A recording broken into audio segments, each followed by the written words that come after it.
ఓ తల్లి తన పసిగుడ్డుకు దూరమై పాముగా ఎందుకు మారింది? అలా పాముగా మారాక తన బిడ్డ ఆకలి తీర్చడానికి ఊరి ప్రజల దగ్గరకు వచ్చి వేడుకుంది. ఊరి ప్రజలు తరిమి తరిమి కొట్టారు.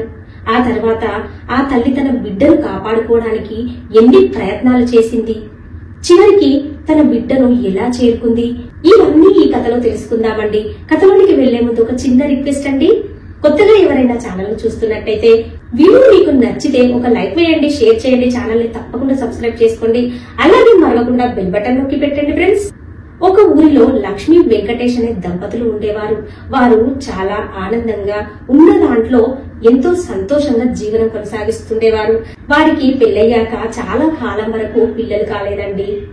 లక్ష్మి పిల్లల కోసం చాలా ఆరాట పడుతూ ఉండేది.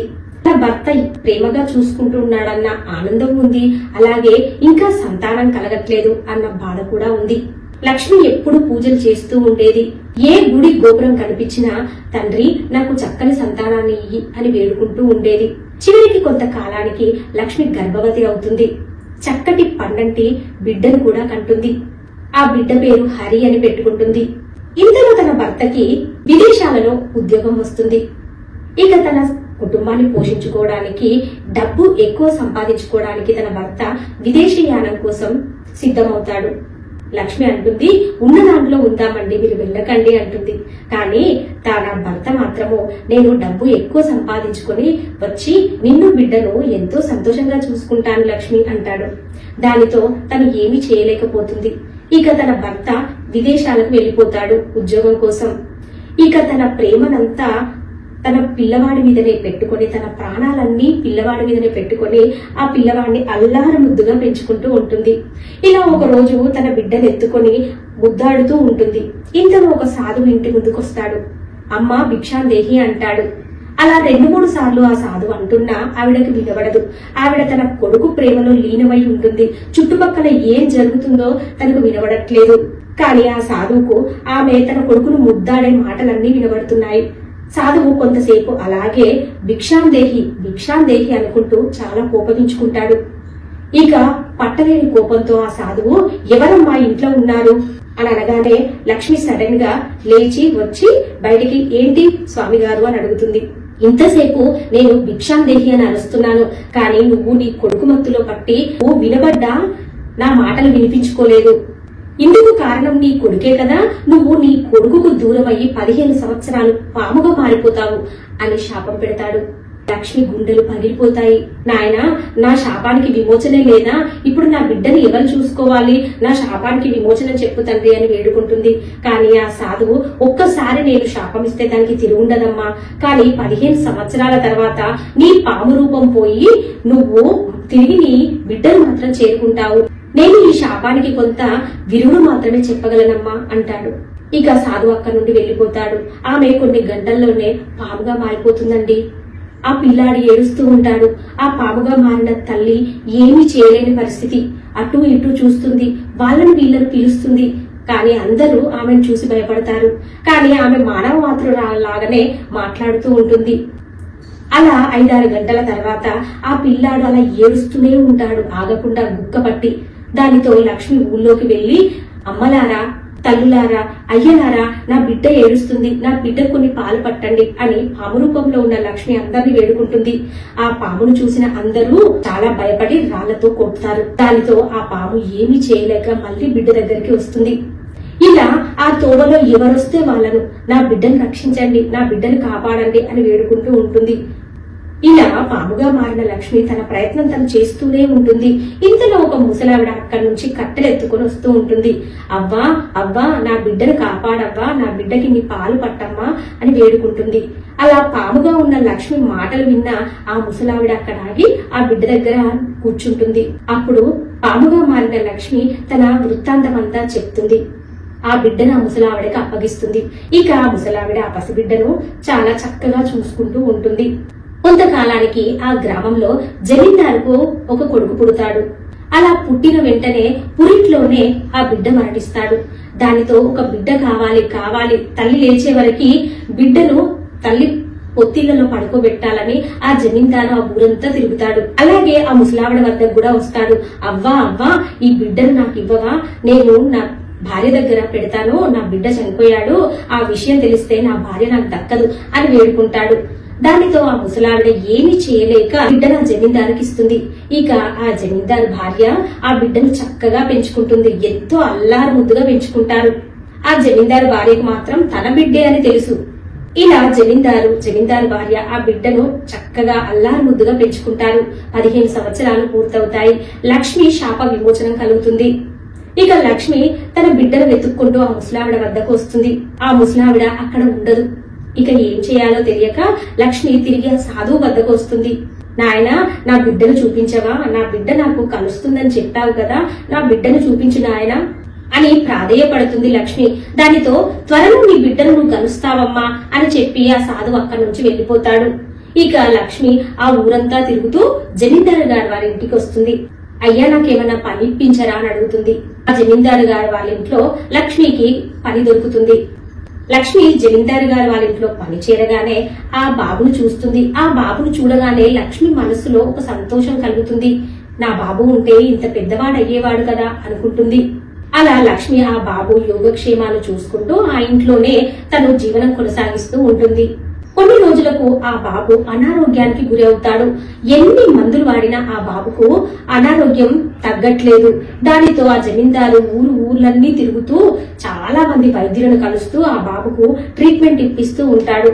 ఇంతలో ఆ సాధువు ఆ జమీందారు గారు వాళ్ళ వద్దకు వస్తాడు. అప్పుడు జమీందారు అడుగుతాడు, నాయనా, నా కొడుకు ఎంత మంది వైద్యులు ట్రీట్మెంట్ ఇచ్చినా తగ్గడం లేదు, పరిష్కారం చెప్పు తండ్రి అంటాడు. అప్పుడు ఆ సాధువు జమీందారు గారిని అంటాడు, ఈ బాబు యొక్క నిజమైన తల్లి వచ్చి, లే నాయనా, నీకు ఆరోగ్యం బాగైంది అంటేనే ఆ బాబు ఆరోగ్యవంతుడవుతాడని చెప్తాడు. దానితో వెంటనే జమీందారు గారి భార్య వచ్చి ఆ బాబు వద్ద, నాయనా, నువ్వు లే నాయనా, నీ ఆరోగ్యం బాగవుతుంది అని అంటుంది. అయినా ఆ బాబుకి ఆరోగ్యం చేకూరదు. ఆ జమీందారు గారి భార్య ఏడుస్తూ ఉంటుంది. ఆ తర్వాత ఆ జమీందారు ఎక్కడి నుంచైతే ఆ బాబును తీసుకొస్తాడో ఆ ముసలావిడను తీసుకొస్తాడు. ఆ ముసలావిడ వచ్చి, నాయనా, లేవు నాయనా, నీకు ఆరోగ్యం చేకూరుతుంది, నువ్వు బాగుంటావు అంటుంది. అయినా అబ్బాయి లేవడు. ఆ అబ్బాయి ఆరోగ్యం బాగుపడదు. అయితే కొంతకాలానికి లక్ష్మి అక్కడికి వచ్చి, నాయనా, లే నాయనా, నీ ఆరోగ్యం బాగుపడింది, నువ్వు మంచిగా ఉంటావు అంటుంది. అనగానే కొంతసేపటికి హరి లేచి కూర్చుంటాడు. దానితో జమీందారు గారి భార్యకి ఏమీ అర్థం కాదు. అప్పుడు జమీందారు గారి భార్యకి నిజం చెప్తాడు. ఈ హరి మన సొంత కొడుకు కాదు, మన కొడుకు పురిట్లోనే చనిపోయాడమ్మా. అప్పుడు ఈ ముసలావిడ దగ్గర ఈ బాబును తీసుకొచ్చాను అంటాడు. అప్పుడు ఆ ముసలావిడ, ఈ బాబు నా బాబు కూడా కాదమ్మా, మీ ఇంట్లో పనిచేసే ఈ లక్ష్మి యొక్క బాబమ్మా. ఇలా ఆ బాబు పసిగుడ్డుగా ఉన్నప్పుడు ఈ లక్ష్మి పాముగా మారింది ఈ సాధువు యొక్క శాపం వల్ల. ఇప్పుడు శాప విమోచనం కలిగింది తల్లి, అందుకే ఆవిడ ఇక్కడికి వచ్చింది. నిజానికి లక్ష్మికి కూడా తెలియదు ఈ బాబు తన బిడ్డ అని చెప్పగానే జమీందారు గారి భార్య చాలా బాధపడుతుంది. లక్ష్మి, ఇక నుండి నువ్వు మా ఇంట్లోనే ఉండమ్మా, నీ బిడ్డ యొక్క క్షేమ సమాచారాలు చూసుకుంటూ నీ బిడ్డతో ఆనందంగా ఉండు, మేము కూడా నీ బిడ్డను మంచిగా చూసుకుంటాము, మాది పెంచిన ప్రేమమ్మా, మేము నీ బిడ్డను వదులుకోము అంటుంది ఆ జమీందారు గారి భార్య. దానితో లక్ష్మి సంతోషించి సరేనమ్మా అని ఆ జమీందారు గారి వాళ్ళ ఇంట్లోనే ఉండిపోతుంది. ఇక కొంతకాలానికి లక్ష్మి భర్త కూడా విదేశాల నుండి వస్తాడు. ఆ తర్వాత లక్ష్మి భర్త ఈ జమీందారు గారి వాళ్ళ ఇంట్లోనే ఉండి తన బిడ్డను, ఆ బాబు యొక్క తల్లిదండ్రులు, పెంచిన తల్లిదండ్రులు అందరూ చక్కగా చూసుకుంటూ సంతోషంగా జీవనం కొనసాగిస్తారు.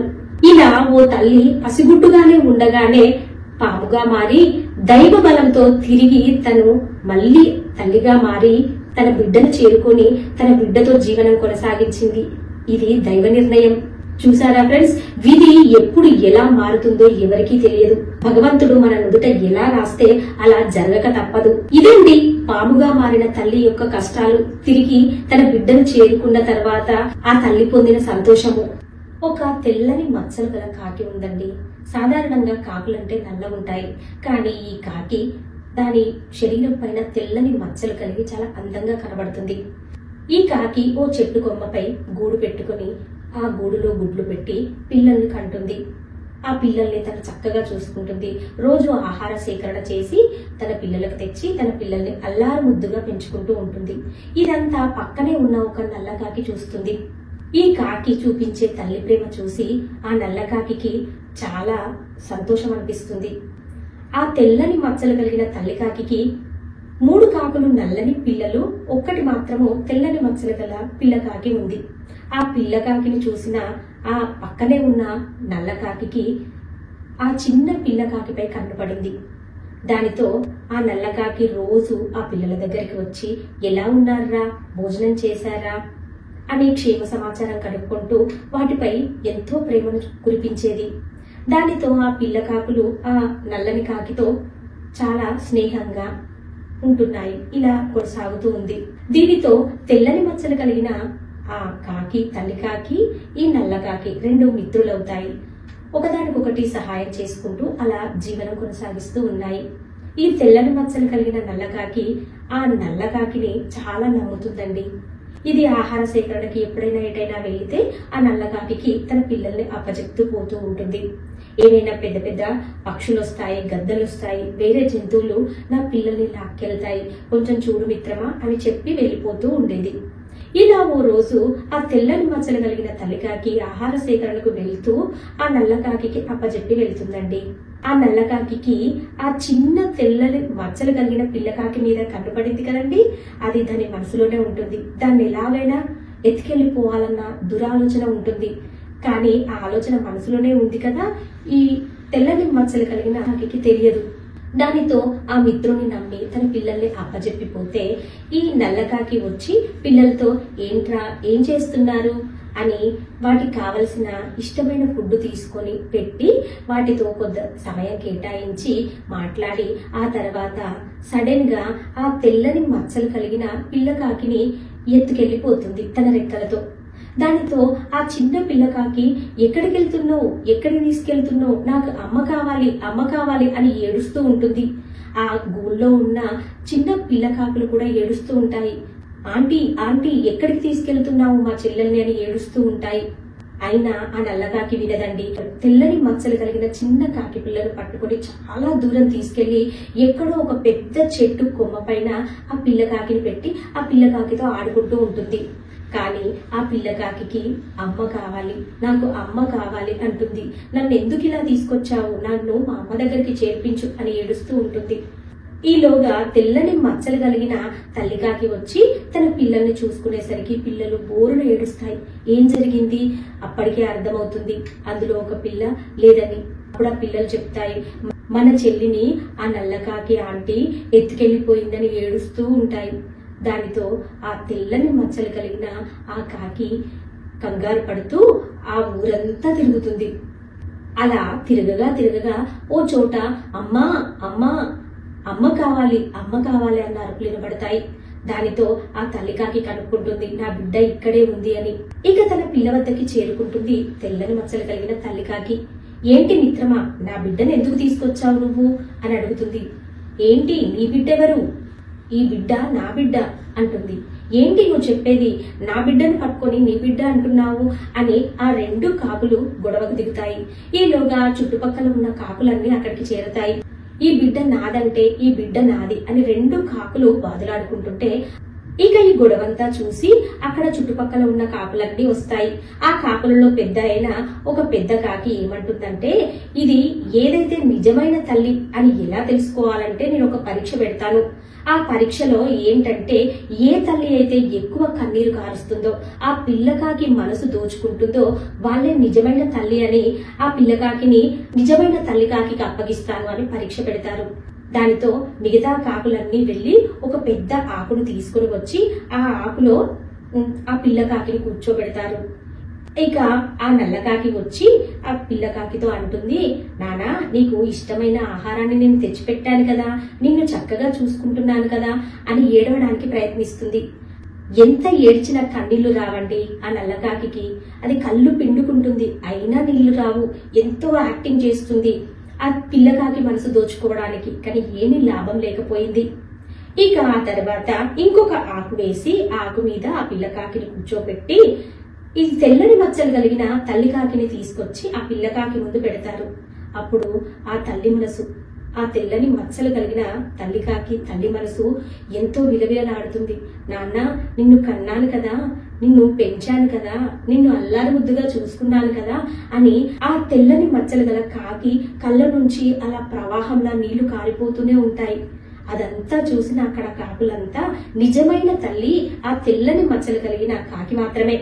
ఈ నల్ల కాకి దురాలోచనతో పరుల పిల్లల్ని దొంగిలించాలి అని ఇలా నాటకాలేసింది అని నిజమైన కాకికి తన నిజమైన తల్లికి ఆ పిల్ల కాకిని అప్పచెప్పి వాళ్ళంతా అక్కడి నుండి వెళ్ళిపోతారు. ఇక ఆ రోజు నుంచి ఆ తెల్లని మచ్చలు కలిగిన కాకి ఎవ్వరిని నమ్మదు. తన పిల్లలకి తానే ఎలా రక్షించుకోవాలో చెప్తూ ఆహార సేకరణకు వెళ్తూ తన పిల్లల్ని పెంచి పెద్ద చేసుకుంటుంది. ఇదండి తల్లి ప్రేమ అంటే. తల్లి ప్రేమ ఎంత గొప్పదో కదా. మనం ఎన్ని అబద్ధాలు చెప్పినా ఎంత దురాలోచన ఆడినా ఎప్పటికైనా నిజమే గెలుస్తుందండి, మంచియే గెలుస్తుంది. ఎప్పుడు తల్లి నుంచి బిడ్డను ఎవ్వరూ వేరు చేయలేరండి. ఇదండి కాకి యొక్క తల్లి ప్రేమ. తన ప్రేమతో తన బిడ్డను ఎలా తిరిగి సంపాదించుకుందో తెలుసుకున్నారు కదండి. ఇంటికి దీపం ఇల్లాలు. ఇంటిని చూస్తే చాలు ఆ ఇల్లాలు ఎలాంటిదో చెప్పవచ్చు.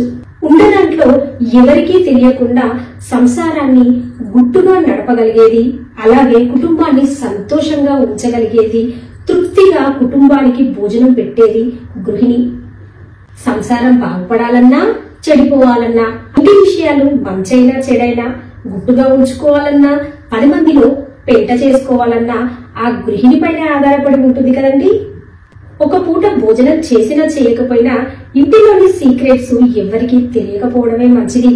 మంచి జరిగితే ఏడుస్తారు, చెడు జరిగితే నవ్వుతారు. మనకు కష్టం వచ్చిందని చెప్తే ఓదారుస్తారు. కానీ దానివల్ల మనకు జరిగేది ఏమీ లేదండి. ఇంటి గుట్టు అనే విషయంపై ఓ కథను తెలుసుకుందామండి. కథలోకి వెళ్లే ముందు ఒక చిన్న రిక్వెస్ట్ ఫ్రెండ్స్. కొత్తగా ఎవరైనా ఛానల్ ను చూస్తున్నట్లయితే మీకు ఈ కథ విన్నాక నచ్చితే తప్పకుండా లైక్ చేయండి, షేర్ చేయండి, ఛానల్ ని సబ్స్క్రైబ్ చేసుకోండి. అలాగే మరవకుండా బెల్ బటన్ నొక్కి పెట్టండి ఫ్రెండ్స్. లింగగిరి అనే గ్రామంలో రాయుడు అనే ఒక వ్యక్తి ఉండేవాడు. అతడు తన కష్టార్జితంతో ఇల్లు, భూములు, ఇంకా చాలా మొత్తంలో ధనం కూడా సంపాదించాడు. ఇంకా భార్య పిల్లల్ని కూడా చాలా చక్కగా చూసుకునేవాడు. ఇంట్లో సరుకులన్నీ తానే స్వయంగా భార్యకు అన్ని తెచ్చి ఇచ్చేవాడు. కానీ ఒక్క రూపాయి కూడా భార్యకి ఇచ్చేవాడు కాదు. డబ్బుల విషయానికి వస్తే ఎవరిని నమ్మేవాడు కాదు. అతను కూడా ఎక్కువ డబ్బు ఖర్చు పెట్టేవాడు కాదు. ఎందుకంటే అతను కష్టపడి సంపాదించిన ధనం మూలాన. రాయుడు భార్య పేరు కామాక్షి. ఓ రోజు రాయుడు బయటికెళ్తున్నాడు. బయటికెళ్లే ముందు రాయుడు భార్యతో ఏమైనా సరుకులు లేవంటే చెప్పు, బజార్కి వెళ్తున్నాను తీసుకొస్తాను అంటాడు. ఇంతలో కామాక్షి, సరుకులేమీ లేవండి, నేనే చెప్దామనుకున్నాను. నిన్న మీరు బయటికి వెళ్ళలేదని ఊరుకున్నానండి. అసలు ఇంట్లో ఏమీ లేవు. ఈ రోజు వంట చేసుకోవడానికి కూడా ఏమీ లేవండి అంటుంది కామాక్షి. మొన్ననే తెచ్చాను కదనే చాలా సరుకులు, అప్పుడే అయిపోయాయా? ఏం చేస్తున్నారు సరుకులన్నీ అంటాడు.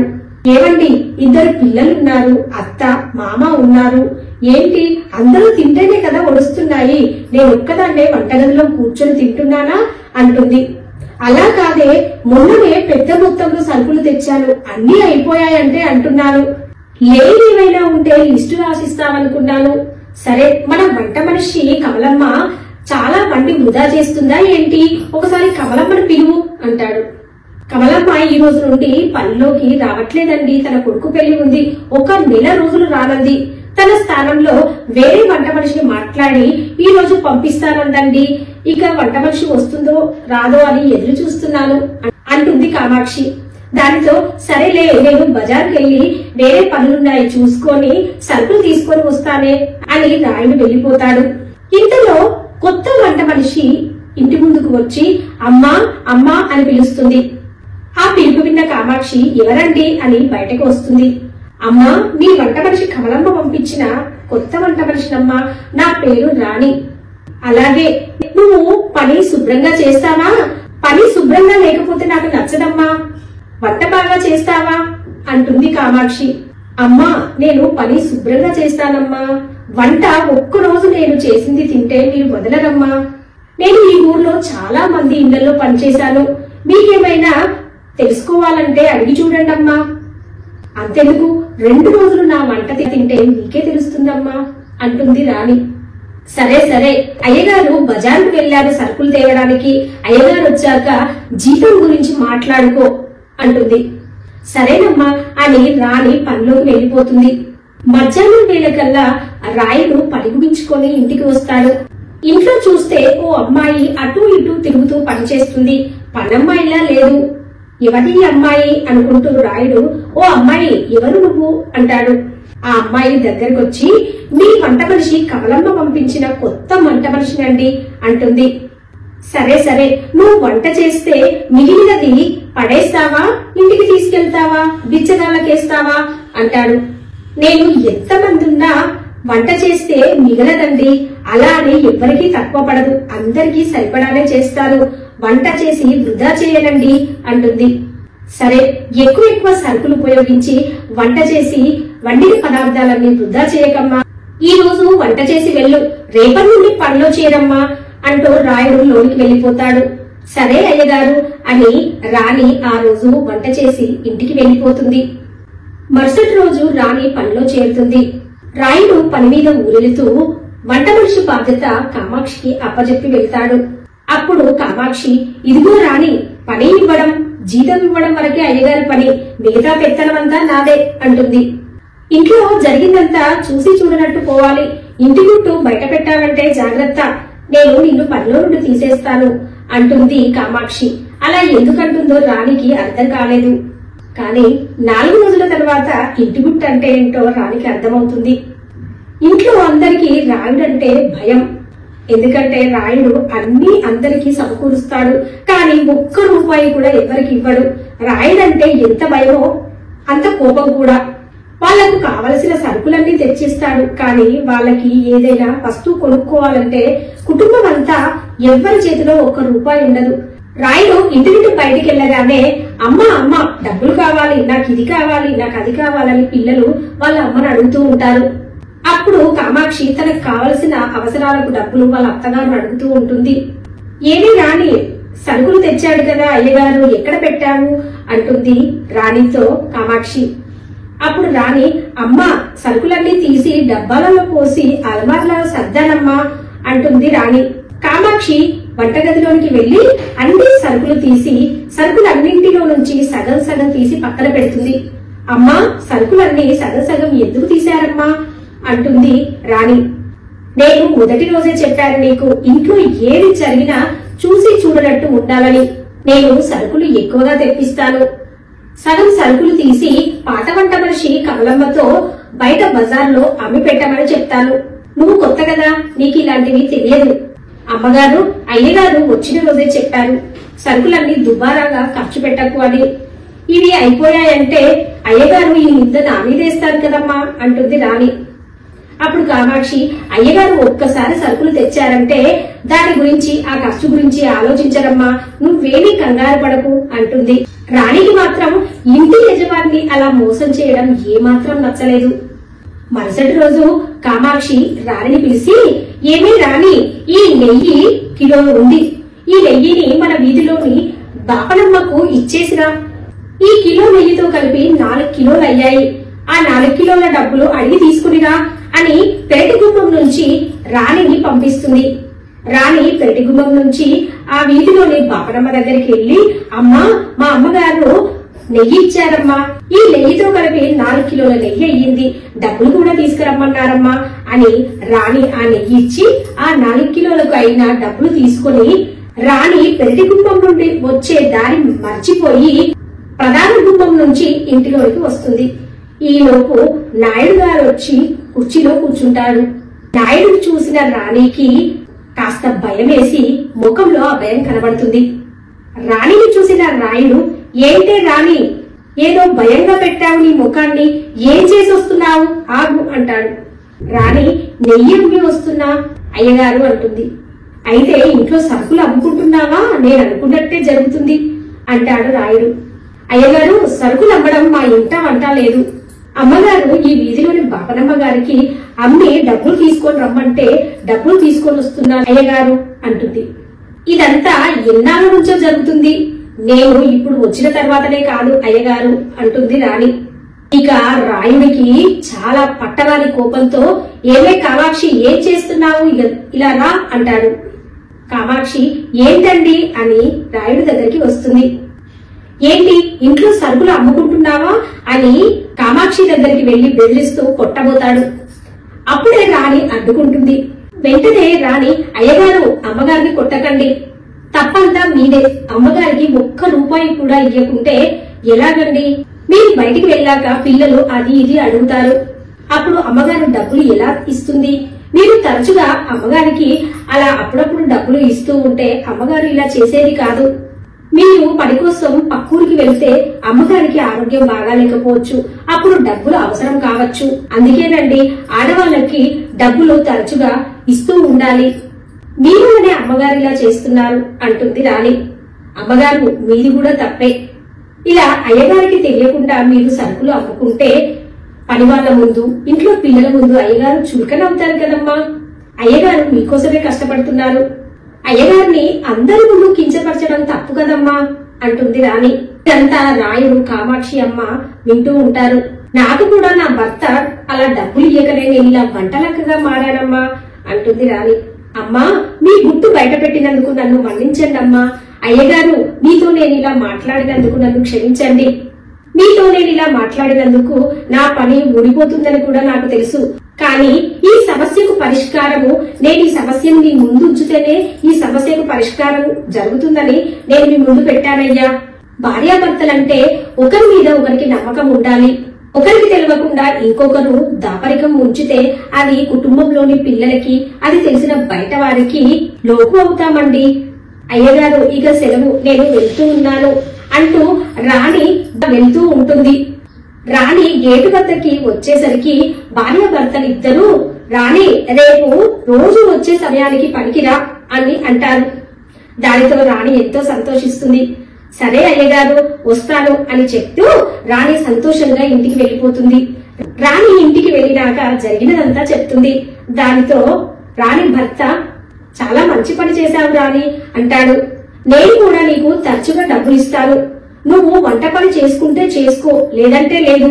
ఆ వచ్చిన డబ్బులు నీ దగ్గరే పెట్టుకో, కానీ నీకు నీ సొంత ఖర్చులకు కొంత ధనం ఇస్తూ ఉంటాను రాణి అని రాణి భర్త కూడా మారిపోతాడు. దానితో రాణికి ఎంతో సంతోషం వేస్తుంది. రాణి ఇలా తను పనిచేసే ఇంటిలో తన యజమాని ఇంటిలో జరిగే సమస్యను తీర్చుతుంది, అలాగే తన ఇంటిలో సమస్యను కూడా తీర్చుకుంటుంది. ఎప్పటిలాగే రాణి రాయుడు గారి ఇంటిలో రుచికరమైన వంటలు చేస్తూ, ఇల్లంతా శుభ్రంగా ఉంచుతూ, రాయుడు గారి కామాక్షి మన్ననలు పొందుతూ, అలా రాణి తన పని రాయుడు గారింట్లో చేస్తూ తన జీవనం కొనసాగిస్తుంది. ఇదండి ఒక కుటుంబంలో భార్య భర్తల మధ్య ఎలాంటి దాపరికాలు ఉండకూడదండి. అలా ఏమైనా దాపరికాలు ఉన్నాయని పక్కింటి వాళ్ళకి తెలిసినా, ఇంట్లో పిల్లలకు తెలిసినా ఆ భార్య భర్తలకు విలువ అనేది ఉండదు. ఆ కుటుంబము లోకు అవుతుంది. అందుకే ఎలాంటి రహస్యాలు లేకుండా, అలాగే ఇంటిలోని విషయాలు ఎవ్వరికీ తెలియకుండా భార్యాభర్తలు ఇద్దరు కలిసిమెలిసి కాపురం చేసుకుంటే ఆ కాపురము సంతోషంగా నిండు నూరేళ్లు కొనసాగుతుంది. ఇదండి ఇంటి గుట్టు స్టోరీ. గోదావరి గట్టుంది, గట్టు మీద పుట్టుంది, పుట్ట మీద చెట్టుంది, చెట్టు పైన పిట్టుంది. ఆ పిట్ట మనసులో ఏముందో తెలుసా? మనం చెప్పుకునే పిట్ట మనసులో కూడా ఏముందో తెలుసుకుందాం ఫ్రెండ్స్.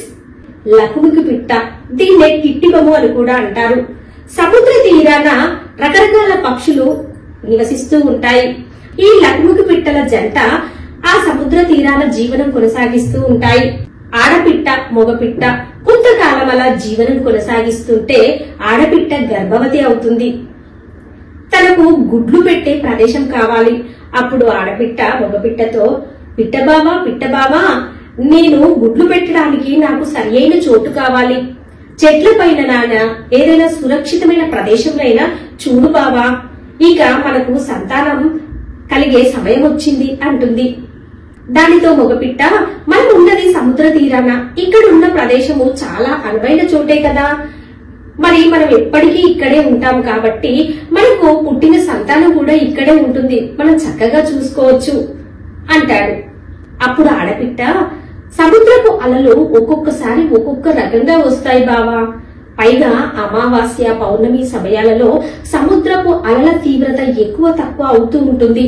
అప్పుడు మన సంతానానికి హాని కలిగే ప్రభావం ఉంది. అందుకని మీరు వేరే చోటు చూడండి అంటుంది ఆడపిట్ట. అప్పుడు మగపిట్ట అంటాడు, ఈ సముద్రపు అలలు, ఈ సముద్రుడు మన పిల్లల్ని ఏమైనా చేస్తాడంటావా? ఏం చేస్తాడో చూస్తాను, నా పిల్లలను చేసే ధైర్యం ఈ సముద్రునికి అంటాడు. అదన్నీ మాటలు సముద్రుడు వింటాడు. విని ఈ పిట్ట ఉన్నదే ఇంతంత, కానీ ఎన్నెన్ని పెద్ద మాటలు మాట్లాడుతుంది. నువ్వు గుడ్లు పెట్టు చూస్తా, నీ పిల్లలు నీ గుడ్లు ఎలా ఉంటాయో అని సముద్రుడు అనుకుంటాడు. ఇక మగపిట్ట మాటలు విన్న ఆడపిట్ట సముద్రపు తీరానికి, సముద్రపు అలలు రాని ప్లేసు, సముద్ర తీరానికి ఎగువ భాగంలో ఒక గుంత తీసుకొని ఆ గుంతలో గుడ్లు పెట్టుకుంటుంది. కొంత సమయము ఆడపిట్ట తన గుడ్లను చూసుకుంటే మగపిట్ట ఆహారం కోసం వెళ్తుంది. ఇక మగపిట్ట వచ్చి తన గుడ్లను చూసుకుంటుంటే ఆడపిట్ట ఆహారం కోసం వెళ్తుంది. ఒకసారి ఏమవుతుందంటే రెండు పిట్టలు కలిసి ఆహార సేకరణకు వెళ్తూ ఈ గుడ్లను వదిలేసి వెళ్తాయి.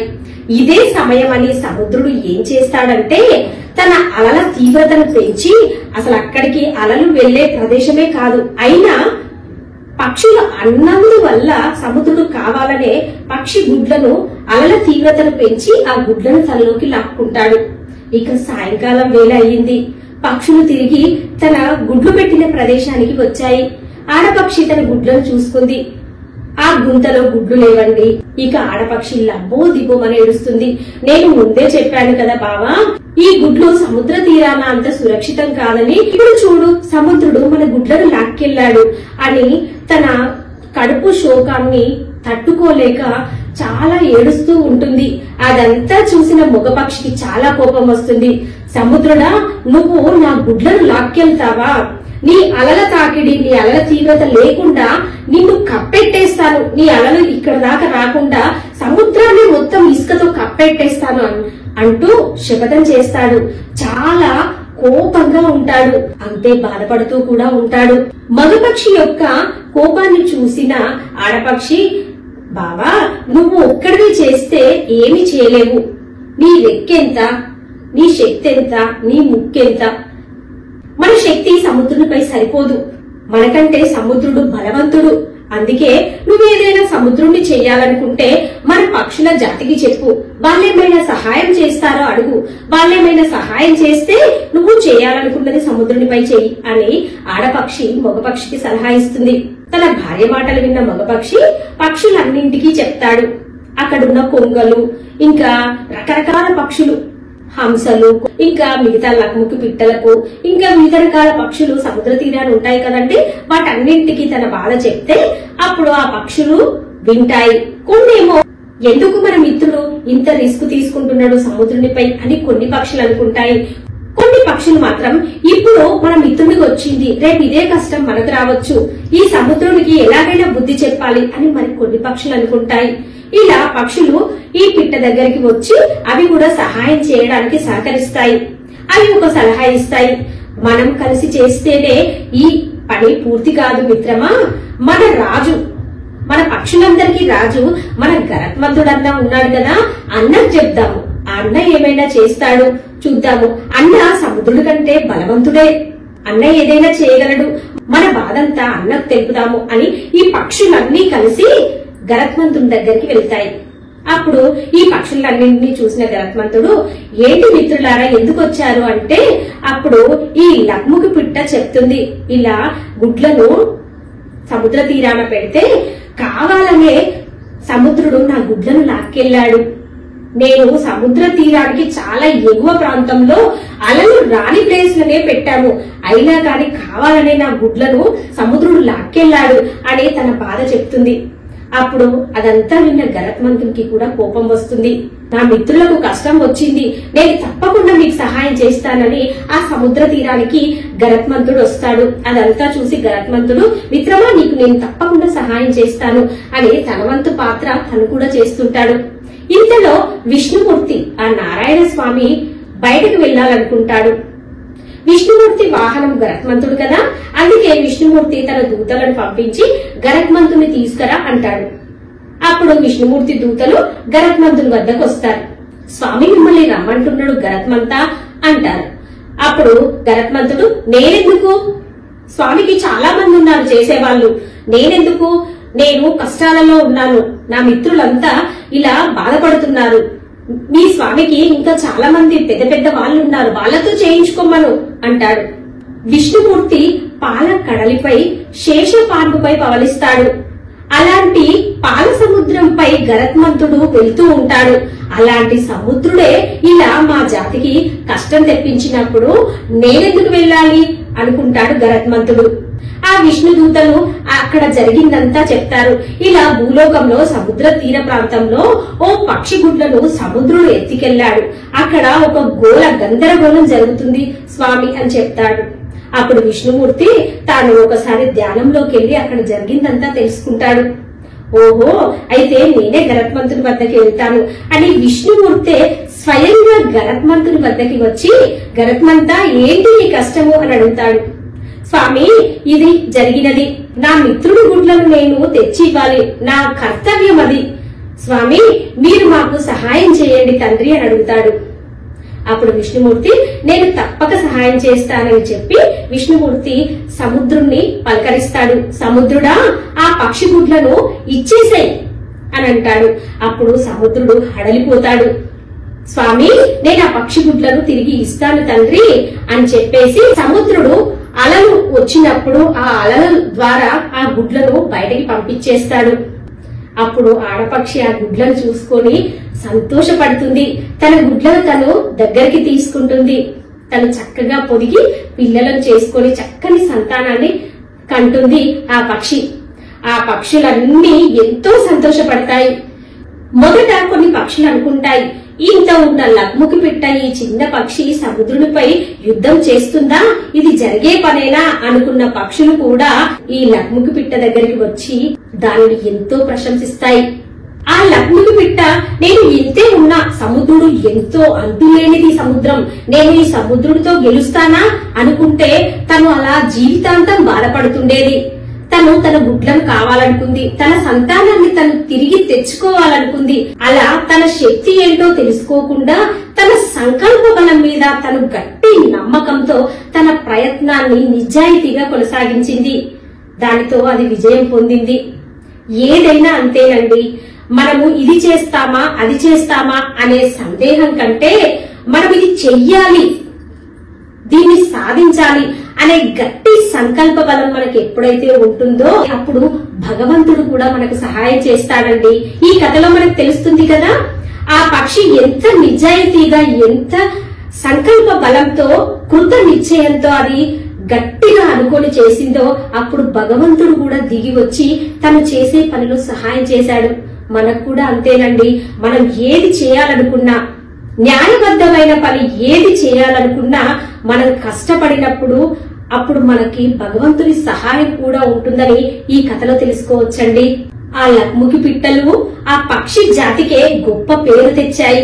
ఇదండి సముద్ర తీరం నందు లక్ముకి పిట్టల కథ. ఈ కథ కనుక మీకు నచ్చితే ఈ వీడియోని ఒక లైక్ చేయండి, షేర్ చేయండి, ఛానల్ ని తప్పకుండా సబ్స్క్రైబ్ చేసుకోండి.